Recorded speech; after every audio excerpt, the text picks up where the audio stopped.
Chris Story, your host for Great Adventures in the Last Frontier. You've tuned in just in time for what my mom calls the greatest show on earth, 1 full hour of Alaska Matters Radio ahead. If for some reason during the broadcast you need to take off, let's say the boss catches you listening and you go, get back to work, no problem. AlaskaMattersRadio.com. AlaskaMattersRadio.com is the website, and great stuff there. I've got a blog going. You can read or listen. Sometimes they're audio, sometimes they're written. We've got a lot of great things there at AlaskaMattersRadio.com. AlaskaMattersRadio.com. And, of course, every program you hear here will be there waiting for you. Sometimes it's fun to share with a friend. Hey, guess what? We got a little share button there. You just hit share.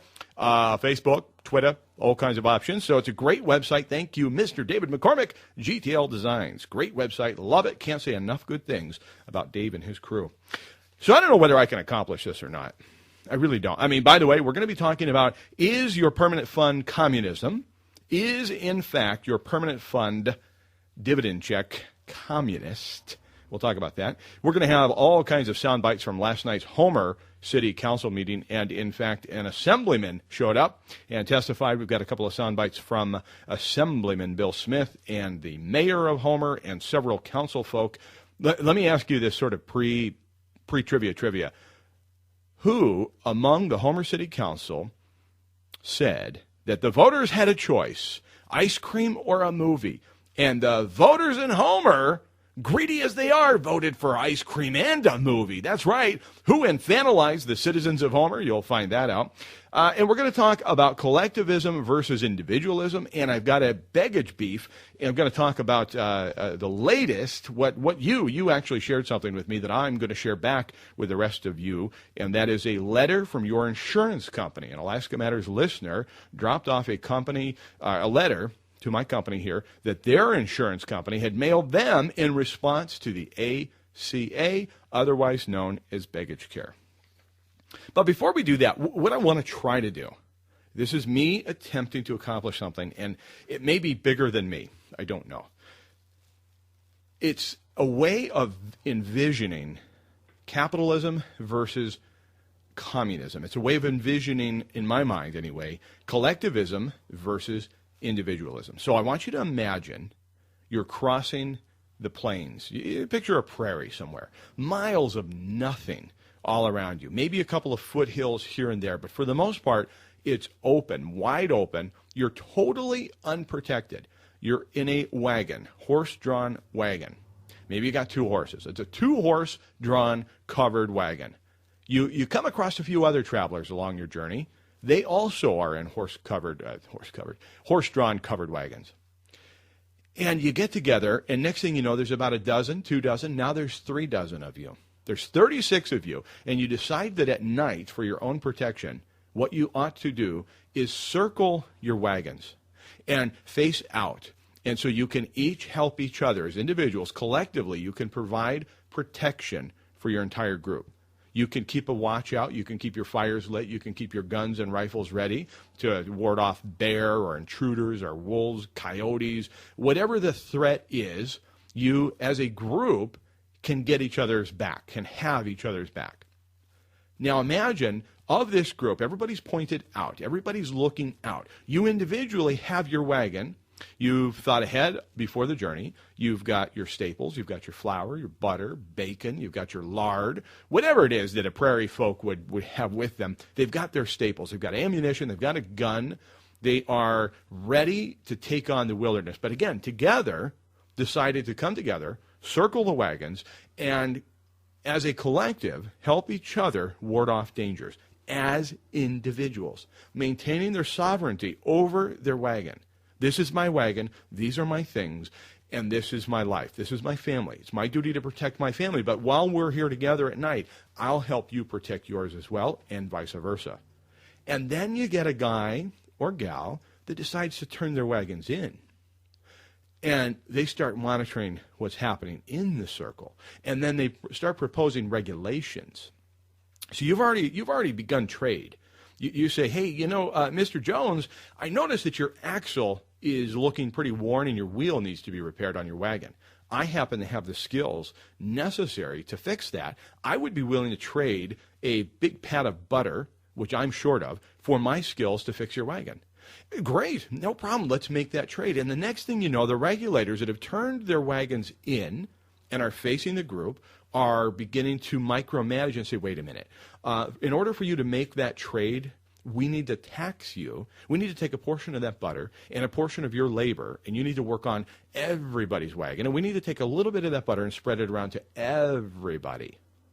And next thing you know, a couple more people have turned their wagons in, and more people, and all of a sudden, we're not watching out for each other as much from enemies outside the circle. We're watching out for each other because you can't keep your hands out of my wagon.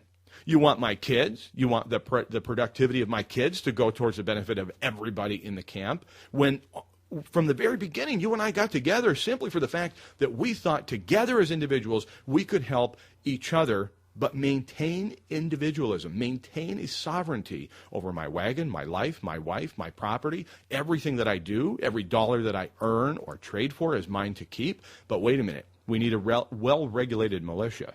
So we decide we'll contribute towards the center of the circled wagons. We'll contribute some to help offset the cost of the ammunition, to help offset the costs of maybe keeping the torches lit at night. Maybe there's some costs associated with some oil to keep these lamps lit on a regular basis at night. Well, okay, we'll put in a portion of that. But again, imagine somebody turning their wagon in, and all of it, now you have to watch your front and your back because of the people that are over-regulating, don't want to contribute, maybe didn't plan ahead, or did, but don't want other people to have to plan ahead. It isn't fair that the Jones family, why do I keep going back to the Joneses? Maybe it's the Smiths. It isn't fair that the Smith family prepared so much more so than the family next door to them and on the other side. We've got to redistribute all of the stuff within the wagon. How long would it be before this band of brothers and sisters otherwise will disband and all of a sudden say, you know what,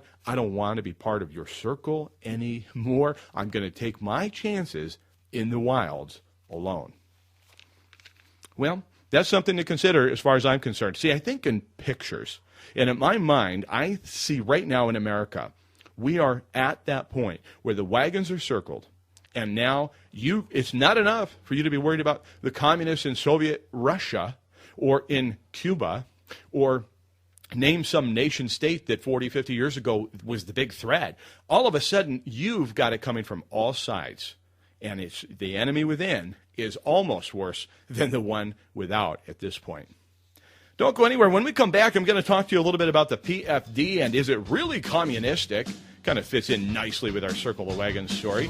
And before too much time gets away from me, I have got to get to the sound bites from last night's Homer City Council meeting. That and more coming up here on Alaska Matters Radio.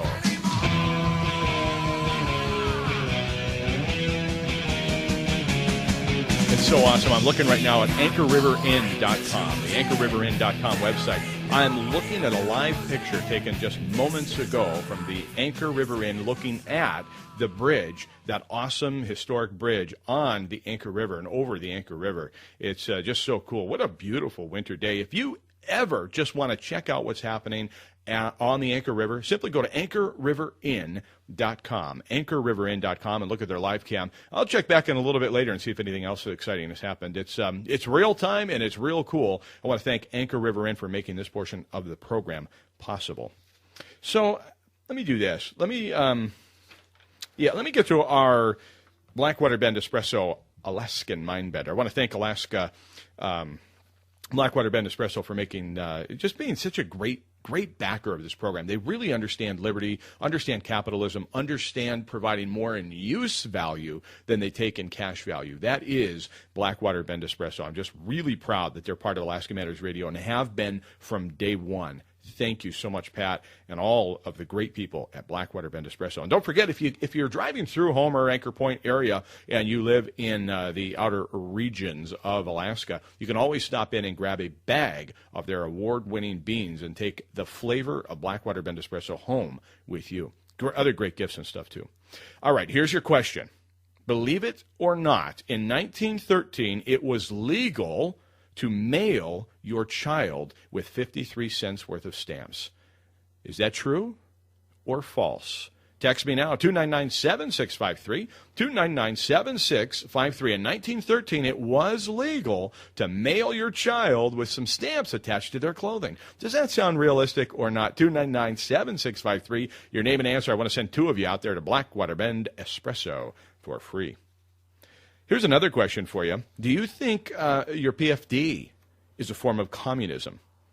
Matt Brewing thinks so with demos.org. This brings up another point. If you're only watching Fox News, or you're only reading Drudge, or restoringliberty.us, or some of these other more conservative blogs and news feeds, and theblaze.com and all that, if that's your sole source of online news, great, except you're missing a whole bunch from the other side. It's very enlightening to go look at some of these things like demos.org. I forget what their tagline is, but it's something about equal share for all or something like that. Very communist, very communist. So here it is, demos.org. Now, this is a piece by Matt Brewing.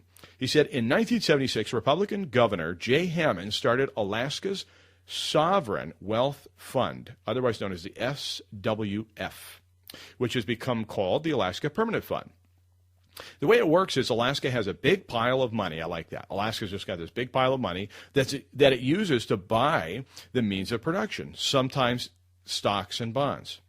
Those investments yield returns and revenue for the state. Right now, Alaska plows that revenue into its Universal Basic Income Program, UBI, which is called the Permanent Fund Dividend.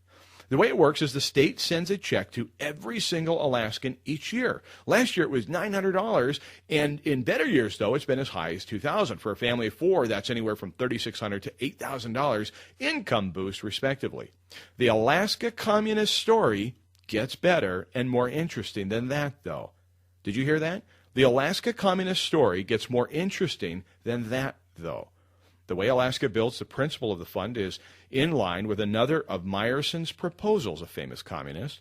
Take back the land.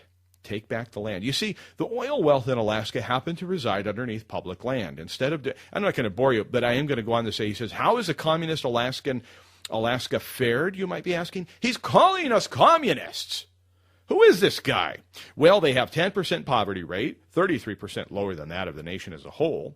Not to mention we have 600,000 people here. It has the second lowest level of income inequality in the country. It must be pretty cool to live there because half the shows on TV are about Alaska. It does not appear to be on the verge of collapse anytime soon. And there are no, as far as we know today, gulags or forced labor camps yet. So all I can say is that the adventures in communism have been pretty successful. Well, he's got one thing right. So far as we know yet, there are no gulags. A warning, all Homer citizens in Sector 14. Sector 14. You to report to the Citizens Academy at 1200 hours, 1 January. If you fail to show to the Citizens Academy, your food pellets will be reduced, as will your neighbors in Sector 13. And you know how angry the units in Sector 13 get when they're hungry. Again, units in Sector 14 report to the Homer Citizens Academy 1 January, 1200 hours. I mean, do we really care what a guy named Matt Brewing at demos.org thinks? I don't think so, but I do want to hear from you. What do you think? Is the Alaska Permanent Fund, do you hold your nose and just say, well, it's not really socialism. It's not really modified capitalism with a socialist bent. No. It's great. I mean, or do you think, no, this is just a good way of doing business and offsetting the cost of living in Alaska? What do you think? Weigh in on that. 299-7653. Text only, please. 299-7653. Still have our Blackwater Bend Espresso Alaskan Mindbender out there, and you can text the same number with your name and answer. Believe it or not, was it legal in 1913 to mail a child with a few stamps posted to their clothing? So let's see here. Do we have time? Yeah, I think I want to play one. I want to play one clip, and I want you to think about this. I want you to be thinking about this as your day goes by. Do you have children? And how do you speak to them if you do? And do you infantilize your child? If you had a grown child, would you speak, let me put it this way, Would you speak to your grown child this way, as Councilman Burgess spoke to you last night? We basically said, the voters, would you like ice cream? You can have ice cream, or you can have, you can go and see a movie. And we've said these are your options, and the voters have said, well, I want ice cream and I want to go see a movie. And we haven't followed through in saying, it's one or the other. We live within our means. We pay for one. What an absolute tool. What a twit. How dare you speak to the vote? How dare you speak to the citizens of this community in that fashion? I will be holding Councilman Burgess responsible for that comment. We've got comments from City Manager Walter Reedy. We'll be playing some comments from the City Attorney editorializing. We've got Bill Smith on the record, as well as Mayor Wyeth and Councilman Lewis. All that and more coming up here on Alaska Matters Radio.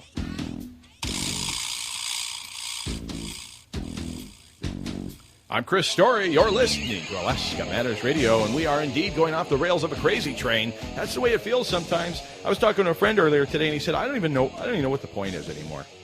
I don't even know what the point is of talking to the Homer City Council. And you could just say Homer City Council at all, right? It's not simply contained here at the Homer City Council level. We're talking about borough assembly. We're talking about state government. We're talking about national government, your federal government. We're talking about a mindset that thinks they being those in power, are being benevolent by allowing you to keep more of your money. Now, here's Councilwoman Barbara Howard, and listen to the way she is saying this. And Barbara is a friend of mine.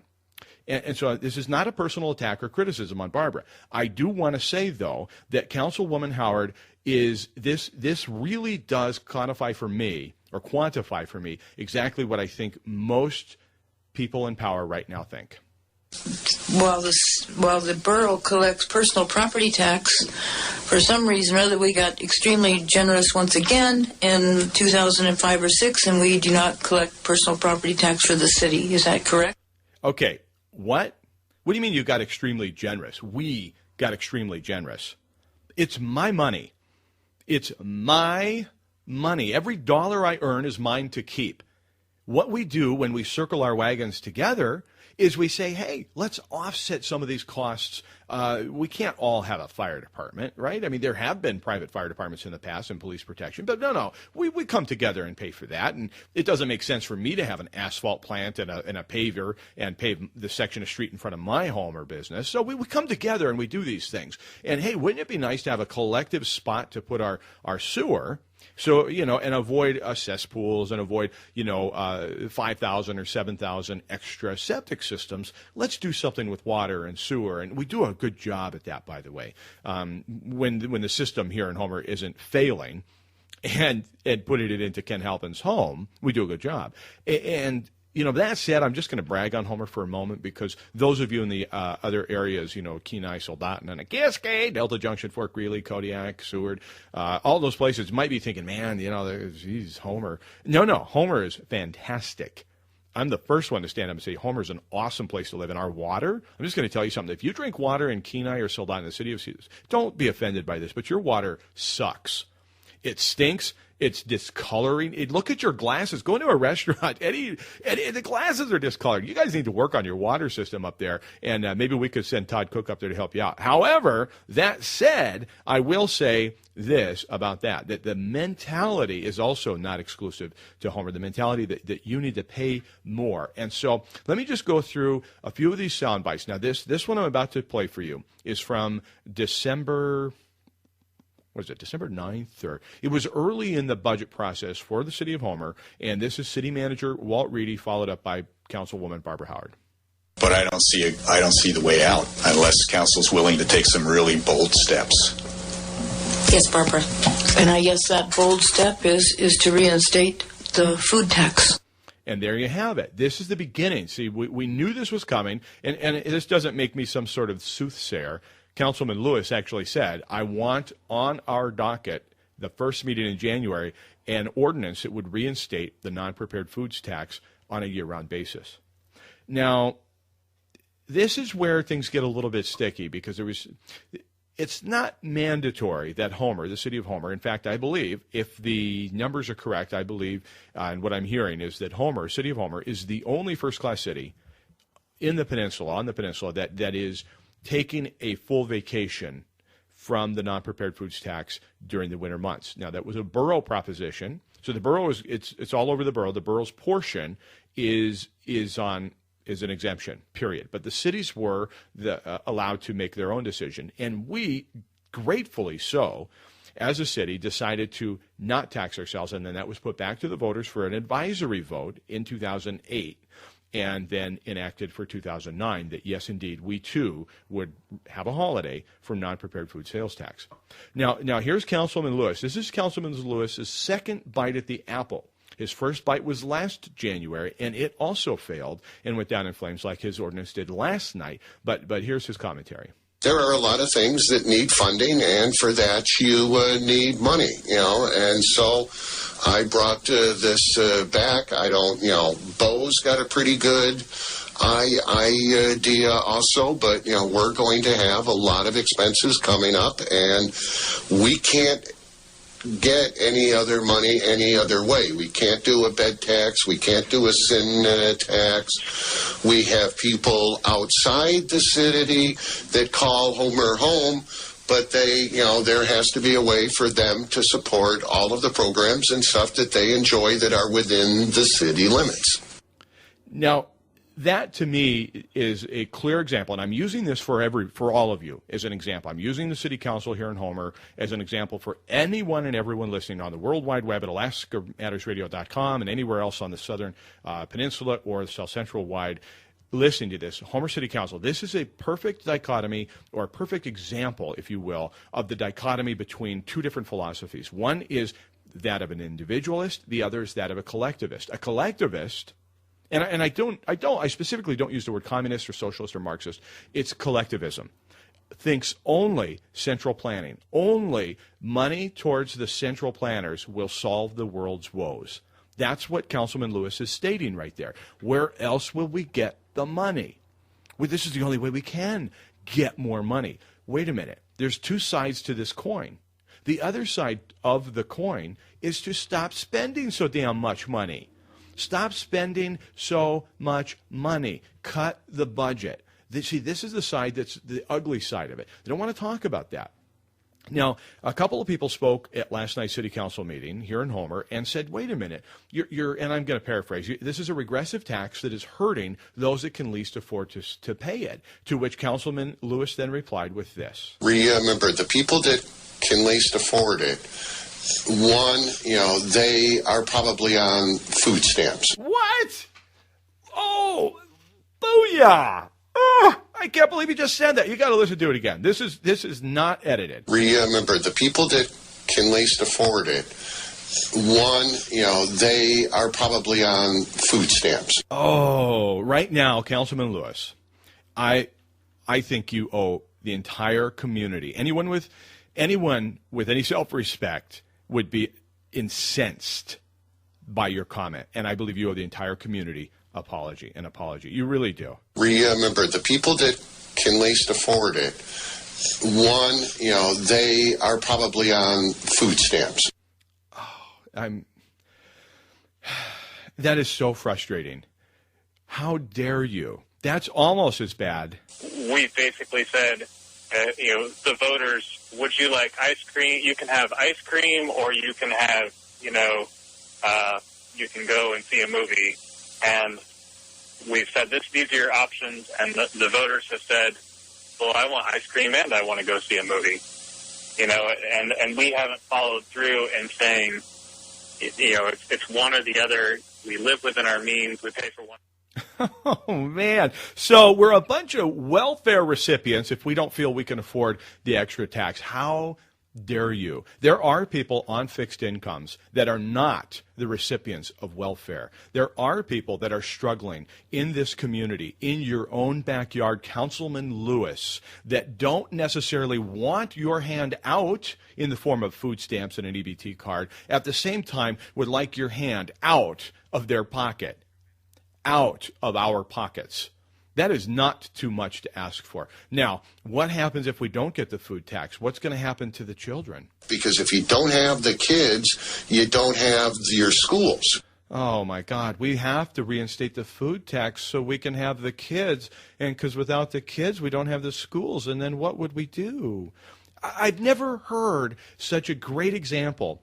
And I'm going to be playing this again and again and again to a point ad nauseum where people will be like, Chris, get over it already. The food tax, we don't care about that over here in Seward. We don't care about that up in Soldotna Kenai. We like paying our food tax. This isn't a single issue debate. This isn't just, okay, open, shut on, what do you think about having non-prepared foods tax? It's so much bigger than that. When you have a government, when you have an elected official that says, knowing the microphone is open, knowing the microphone is hot, says, basically it's a bunch of children and, it's time for daddy to discipline you. So come bend over Uncle Bo's knee and I'm going to spank you. How dare you? Oh, my Lord. Can you believe it? In 2014, I really thought we were going to put this behind us at 2030. What was I thinking? Collectivism is alive and well. We have to stamp it out at every single turn. And I want to thank all of those of you, everyone that has really been such a big help in pointing out the differences between collectivism and individualism. We've got lots more sound bites to come. We'll be playing the mayor here in Homer, Assemblyman Smith. I've got a sound bite from Mark Begich. Not over that either. Much more to come here on what my mom calls the greatest show on earth. I'm Chris Story. Welcome back to the greatest show on earth, Alaska Matters Radio. Missed any portion of the program? Go back and listen to it at alaskamattersradio.com, alaskamattersradio.com. It reminds me of an email I was able to acquire from Homer City Hall, and it was from somebody in the planning department to the city manager talking about how they had heard that I was discussing them on the radio, and no juicy clips yet. It's not posted to his website. So those of you down there sending this on to Walt, Happy New Year to you. Thank you. AlaskaMattersRadio.com. Collectivism versus individualism. So this is sort of my version of Capitalism 101. Again, this is my simplistic mind at work saying, okay, individualism says that money or capital belongs in the hands of the people or the individual. Collectivism, money belongs to the central planners who know better how to spend your money. Collectivism, the money that you make belongs to the collective, and you get to keep just a part of it. While the borough collects personal property tax, for some reason or other, we got extremely generous once again in 2005 or 6, and we do not collect personal property tax for the city. Is that correct? I beg to differ. Letting me keep more of my money, allowing me to keep more of my money, keeping your hand out of my pocket is not being generous. That is absolutely that is a pure form of collectivism right there. And so to me, it just doesn't get any clearer than that. And so I'm trying to figure this out. How do I get to the people? I've got 3 minutes. If I wanted to, I could go down to the city council or the borough assembly and spend my 3 minutes and talk 3 minutes. Now, the body language, I was talking to a friend last night who said, you should have seen some of the body language when a couple of individuals were testifying. No one was looking up except for Mr. Gus Van Dyke. Councilman Van Dyke was the only one looking up at some individuals, everyone else looking down. To me, that is the height of disrespect. And if you're going to take and put your hand up and say, yeah, I'd like to run for office and I'd like to give a crack at this and see if I can, represent the people. I don't care if somebody's lambasting you with false allegations or whatever. You owe them the dignity of looking them in the eye as they're testifying, and they're exercising their First Amendment right, and they've only got 3 minutes. For the love of God, you can look at them for 3 minutes. But here's my struggle. What do? Do I alienate myself such that I see, a council person in the grocery store and they look away and they're upset with me? You know what? I sent a text to a friend the other day and I said, you know what? I've drawn a line in the sand and I just don't care. I don't care at this point. To me, there can be no room for gray. It's black and it's white. There is no middle ground. It's either you're an individualist or you're a collectivist. And if you're a collectivist, we have a limited amount of time before this whole thing is imploding upon itself. If you're an individualist, then it's time to make a stand and be willing to take and make that stand and keep it. Draw a line in the sand. It's totally superficial. But on Facebook, I noticed somebody posted something the other day, and I said, oh, they are on Facebook. I haven't seen them in the longest time. Went and looked, and this was somebody heretofore that had been a friend, quote, on Facebook, and I noticed the little add friend button.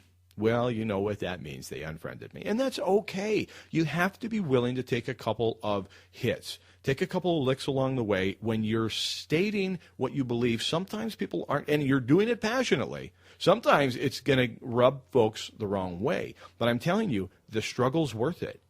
Individualism must survive. Now, the Rolling Stone magazine appeals to who? Mostly the youth, right? Millennials, the middle generation, 22, well, probably 18 to 27 or 28 is my guess. That's their target. Here's an article that I just pulled from Rolling Stone magazine online. Take back the land. It starts out like this. Ever noticed how much landlords blow? They don't really do anything to earn their money. They just claim ownership of buildings. How high do you have to be to write this, let alone read it and believe it? They just claim ownership of buildings and charge people who actually work for a living the majority of our incomes for the privilege of staying in boxes that these owners often didn't build or rarely, if ever, improve. What does any of this have to do with reality? And the fact of the matter is, it doesn't. It's just what sounds good, right? Oh, man, you didn't build this building, Donald Trump. How dare you? You mean you didn't climb the girders and rivet these beams together? How dare you charge me $5,000 a day? It's inconceivable to me that any generation, let alone what's really worrisome to me, is that the generation that is coming up actually believes this kind of trite. They don't just believe it, but they pass it along and they share it on social media and they celebrate it. Oh, man. And I've got a beef with Begich. Let me get to this quickly, and then we'll get back to some of the more local collectivism that's taking place. A listener, one of you, brought in a letter to me, and I'm just going to read a small section of this letter from their insurance provider. The decision to exit this market was not an easy one. The determination was made based on the evolving market conditions and regulatory requirements stemming from the Affordable Care Act. So what's happening is this listener, they're losing their insurance. But wait a minute, I thought...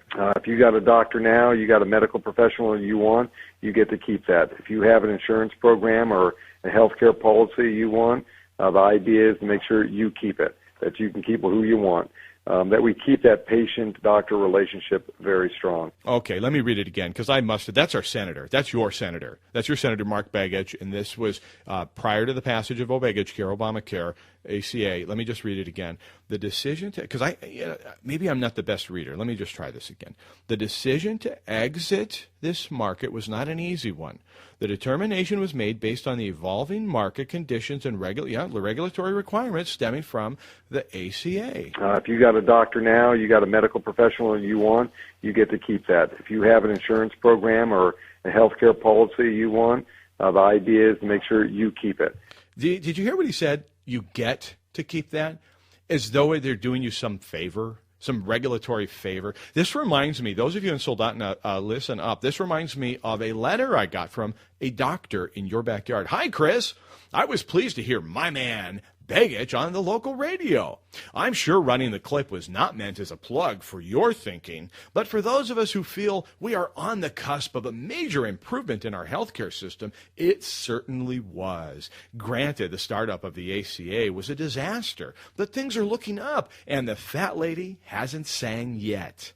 Considering how much we spend on healthcare for each of us compared to the rest of the civilized world and the results we achieved, we definitely needed a big fix. Anyway, thanks for the radio time, and the campaign owes you one. Oh, man. Can you imagine that's your doctor? What? I just couldn't even imagine that. I mean, that's like, and here, again, we're removing ourselves from this market. In other words, we're canceling your insurance plan because of the regulatory requirements stemming from Obamacare. There you go. Unbelievable. Unbelievable. Hey, any of you listening to the Homer City Council meeting last night, did you wonder why the city manager was so bent on removing the lease committee and disbanding the lease committee? I have a theory. And how many of you were surprised by the statement made in the Homer News by your Homer city manager? Well, we'll analyze all of that and more coming up here on Alaska Matters Radio. All right, Pete over in Seward is one of our winners. You still can jump in. We'll select one more this half hour. The Alaska Mindbender question brought to you by Blackwater Bend Espresso is this. Believe it or not, in 1913, you could mail a child. You could mail a child with stamps attached to their clothing. True or false? Believe it or not. Send me your text answer to 299-7653. Name and answer. Text only, please. 299-7653. One more card to give away in our random drawing this half hour. Pete's already a big winner over there in Seward. We'll probably send him some beans. I don't know. Maybe he's going to come over here and collect.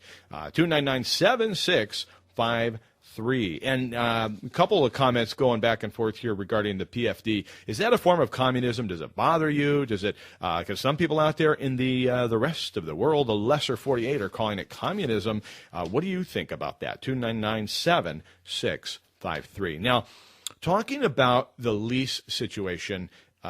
As far as the Homer City manager wanted to eliminate, and I shouldn't say it was him alone, but he really seemed to be leading the charge to eliminate the lease committee here in Homer. Councilman Zach did a fantastic job last night throughout the meeting, and in fact, at one point he said, well, wait a minute, if we do disband the lease committee, and I'm paraphrasing, we do disband the lease committee, isn't that part of our city code? Well, yeah, it is, said the city manager, but it doesn't meet that often, in which case then Zach retorted quickly and very sharply, well, then that won't eliminate a lot of costs. In other words, we're not going to remove much of the staff time. And then I remembered reading something, thinking to myself, why do they want to disband the lease committee, especially if it doesn't meet that often and it isn't that big a deal? Why not just leave it in place? It's in the code. Leave it alone. Then I remembered reading something. It came back to me, and I went through a file and found this. This is part of the legal case ongoing between the auction block, Kevin Hogan, and the city of Homer. It says, this is the brief evidence by the city attorneys. It says, Mr. Hogan has presented absolutely no evidence that any of the city's lease policies or practices are unlawful or discriminatory as applied to the auction block or any other lease. Instead, he relies on affidavits from his former landlord and Shelley Erickson, a former member of the EDAC and the Homer Lease Committee. I'm not suggesting this is retaliatory, but it does make me wonder. So here's a key component of the case against the city relative to the unfair lease practices is, in fact, a former member of the Homer Lease Committee. And now we have a call to disband said lease committee. It reminds me of the tale of two spits, right? You've got side-by-side lots. One lease from the city says you must violate the zone to keep leasing this, the marine industrial zone. The lease right beside it says you cannot violate the zone. So, again, I'm no attorney, but that's what. And then I read further, and I found this email from Homer City Manager to another city employee. It says, wow, thanks for the trip down. And again, this is all contained within the Federal Maritime Commission website, fmc.gov. You can go read all of this. It's all out there on the record. And essentially, this is an interdepartmental email regarding the lease in question that former councilperson Hogan is suing the city over, the unfair lease practices. This is from the Homer City Manager. This could be the smoking gun. Again, I'm no attorney. I don't know. Wow, thanks for the trip down memory lane, he writes. Painful memories, I might add. This is another case where we, the city, simply dropped the ball. After much arguing over whether the lease should be terminated or not, we finally agreed that we would work on an amendment to the existing lease that would address the city's concerns about their breaks they were receiving, even though they no longer had a processing plant. The idea was that we would gradually bring them back up to the market rates and crane fees, dock fees, etc. We started down that road, but it fell into a black hole. We probably missed an opportunity to get something done. We are in the twilight zone. That's from the Homer City Manager to another employee, and that's all part of the case surrounding the auction block and Kevin Hogan, which reminded me of when the city attorney started to editorialize about the first round in that case. We are, however, preparing for an appeal, as Auction Block has appealed that decision. So the city is unfortunately going to be spending a lot of resources and efforts to present its case again before the Federal Maritime Commission as a whole. Can you hear her smiling? Unfortunately. And so I remember chastising at the time and saying, I don't need and want the city attorney to editorialize. And Kevin Hogan has every right to appeal the case. And that's his right. That's his constitutionally protected right. That's his right to due process. And how dare the city attorney say in public and on the record and chastise, well, unfortunately, he's going to be expending a lot of resources, in other words, tax dollars, to their attorney's firm. I remember saying that very clearly, and it made me realize that ties nicely together with Homer City Manager Walt Reedy's statement and reaction, which I just wrote in a huge pencil on this part of the paper. Really? ? Ken Kastner brought a case against the city for unfair, here we go again, unfair practices relative to the application of the SAD, the SAD, which was the natural gas assessment here in Homer. So you'll recall he had 9 times, Mr. Kastner had 9 times the average assessment. He had 9 assessments on one building, and it's a condominium question came into play here. And so Judge Huguley ruled in favor of Kenneth W. Kastner III. And this is what the Homer City Manager said. Sometimes judges just get things wrong, and that appears to be the case here. Sometimes judges just get things wrong. I can't imagine. Now, this did not come up last night at Homer City Council meeting, and another friend of mine said, well, he probably got his hand slapped. I'm like, by who? He runs the city. Nobody's going to slap his hands, for heaven's sake. It's just he runs the show. But can you imagine having the audacity or the cojones to say that the judge just got it wrong, as though his case law, you just dismiss him completely? The guy's an idiot. That's basically what he said. This guy's an idiot. He's a joke. We're going to go back to court. Now, mind you, the citizens of Homer, I want you to hear this, and I want you to hear it well. We've already spent over $350,000 in attorney's fees defending the Auction Block case. $350,000+. Now, the Ken Kastner case, to which I wondered, okay, well, now Ken Kastner's won his case, what's going to happen? Well, I don't think we have to wonder anymore. Sometimes judges just get things wrong, and this appears to be the case. Why am I talking about this? Because they don't know where to get more money except for taxing you. They don't know that more money exists right now in the existing pool of tax dollars that the city, the borough, the states, the federal government are already collecting if they would look to the other side of the coin and stop spending so much money. And attorneys would be a great place to start. Now, here's what Mayor Wyeth had to say about that. We're going to cut our attorney fees, which is awesome until we need our attorney fees. And then we're going to have to figure out to bring that money out of our limited reserve account to pay for the attorney, because you can bet if we have a claim, we're going to pay for our attorney. Here's the deal. I agree. The mayor's right. And that's the correct way to look at it. You can strip the attorney's fee out of the budget all you want. When push comes to shove, she's exactly right and spot on the money. You're going to find it somewhere. You're going to go to reserves, you're going to get the money, and you're going to spend it with your attorney. Here's my question. Why do we have to be so litigious? This is a community. This is a community of community-minded people. And you could replace Homer with the borough, the state, federal government, whatever. See my point? We are a community, and yet we take each other to court over petty nuisances, like in 1983 when Tony Neal donated a piece of land to create a park to the city of Homer.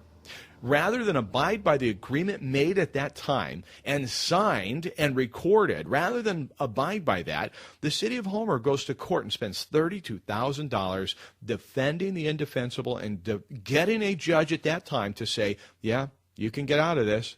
There's a legal loophole to violate the spirit of this agreement. And guess how much that costs? $32,000 as of July. It may cost more. I don't know. Here's what that means to you. In Homer, to generate $32,000 in sales tax, $711,000 worth of non-prepared foods would have had to have been sold to generate that. That's 158,000 cartons of eggs. We'll finish this up when we come back here on Alaska Matters Radio. You're listening to Alaska Matters Radio. I'm Christopher Story, along with David Webb, who's engineering and producing this program back up at the mothership of KPEN 102 FM. Thanks for being here with us. If you missed a portion of the show, not to worry yourself. You don't need this stress in your life. Simply go to AlaskaMattersRadio.com. AlaskaMattersRadio.com. There's this program. We'll be waiting for you this afternoon and much more. Lots of interesting things to find there, blog points and points of view. Great stuff, all at AlaskaMattersRadio.com. I want to thank Anchor Point Natural Foods for sponsoring this portion of the show. More organic produce just came in yesterday. You got to go check it out before it's all gone. They have organic and fresh kale, broccoli, avocados. Oh, man. Tiffany, get down there. Celery, carrots. They've got portobello mushrooms. They've got parsley, sweet potatoes. And you hear me, this is all organic. All organic. Onions, Brussels sprouts, lemons. These are all the things you're going to get anyway. Might as well support a terrific company. Anchor Point Natural Foods here in Homer, by the way, 345 Sterling Highway, right next door to NSTAR. And you might as well just support them because this is how we come together as a community. How awesome is it that once again, we have a natural food store in town? Let's do it. Whenever Tiffany gives me a grocery list, I always go first to Anchor Point Natural Foods, get whatever I can, and then I make my way out there to the other stores. They're next door to the Thai restaurant at NSTAR, 399-7900, 399-7900. Do what I do and like them on Facebook, Anchor Point Natural Foods, and you can find out whenever they get the fresh stuff. And sometimes we're the first ones down there and get as much as we want of the good, fresh stuff. Thank you, Anchor Point Natural Foods. So what is the solution? It's obvious that you and I agree that collectivism needs to be stamped out. We need to come together and circle the wagons at some times and help each other as a group and as a collective, but maintaining sovereignty as individuals. So, we've done that with the Constitution. We've done that with the state constitution, and we attempt to do it through the regulation of our own community, and we try to keep the regulating, pointy head, the bean counting regulators, the people that enjoy restricting you. We try to keep them to a minimum. But at some point, you end up with people that pleasure in dividing and conquering. And I say this is exactly what Assemblyman Smith was trying to do last night. The city of Homer is the most generous tax exemption city that we have in the borough, and which, of course, with your food tax issues and property tax exemptions, creates some stringent budget issues, which some people like, and except for the people that come up here and want more city services. Who likes that? What does that mean? Some people like that there's a stringent. Does he mean to say that some of us are for smaller government, less government, more money in our pocket? As soon as the borough, as soon as we pass that proposition to allow ourselves a holiday on non-prepared foods tax, as soon as we did that, I ended up on the phone with Homer City Manager Walter Reedy, and it was about another issue. And then he and I started to discuss the food tax, and he was really worried that all that money was just going to get funneled out of the community. I said, Walt, what are you talking about? The money that we get to save, we the citizenry, the money that we save and is left in our pockets, do you think we just write a check to nowhere? Do you think we all are going collectively to Hawaii on those dollars that we're saving every single month? No, we're spending it in turn in our communities. We have more money in our own pocket, and we know better how to spend it than you do.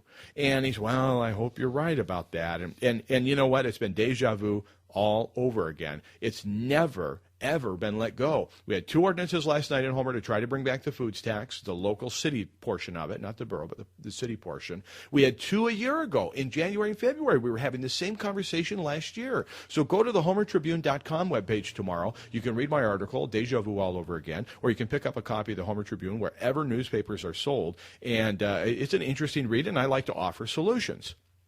So I go back in time. Well, first, let's go back to 1913. Yeah, you could mail a child. You could mail a child in 1913. You just simply attached 53 cents worth of stamps to your child's clothing, and they could ride the train to their destination accompanied by letter carriers. One newspaper reported it cost 53 cents for parents to mail their daughter to her grandparents for a family visit. As news stories and photos popped up around the country, now remember, this is pre-Twitter, so it took a while. It didn't take long for a new law to make its way onto the books, making it illegal to send children through the mail. Oh, man, you cannot make that up. That's classic. All right, Talking Solution. I want to thank Pete over in Seward and Sabrina, and I don't know where you are, Sabrina, but thank you for hanging out with us. But you will also be getting a Blackwater Ben Espresso card, and thank you everybody else that was listening and participated. It can't always be you. Sometimes you win, sometimes you don't. But if you're listening to the show, like my mom says, you're already a winner. So we go back to 1980-something. John Calhoun, he is, for full disclosure, John is a partner here at Story Real Estate, and that's where I'm broadcasting from, and that's my day job, was mayor, and he was running for re-election. Here's his little campaign flyer, which is kind of clever because this is back in the day of literal cut and paste. This is pre-computer stuff. In the last year, what has the Homer City Council and administration accomplished while John Calhoun was in office? Answer: Pioneer Avenue reconstruction, including sidewalks, Heath Street and Lower Main Street improvements, dust control with asphalt emulsion, strip paving of Bayview Avenue, Main Street and Kachemak Way, begin the Public Works shop expansion, develop the 6-year capital improvement plan, develop the Port and Harbor expansion plan, management plan, develop a comprehensive road standard, continuation of the harbor expansion project, sewage treatment facilities expansion, encouragement of community participation. What? Community participation with the creation of special citizens committees and task force. Well, like the lease committee. We need to get rid of that before more people testify against us. Question: what happened to the city budget while all of this was happening? Answer: it decreased. What's crazy talk? That's right. Cost of government declined 3.6% per capita. That's all the while John Calhoun was mayor and making big improvements and strides forward in your community. That's what can happen, folks, when you get creative and when you respect the individual and you respect individualism and capitalism and you understand that it is you that makes this economy roll. It is you that makes us a great place to live. When we understand that together, we'll all be better off, including you. That's why I'm talking to you. Hey, it's been a great show. AlaskaMattersRadio.com is the website. I want to thank all of our great sponsors, Gregoire Construction. Thank you, Richard, for playing the trivia game. I'm sorry you didn't win, but hey, get back to work and stand something, would you? I'm Chris Story. For all of us here at Alaska Matters Radio, go out there in the great land and have a great day.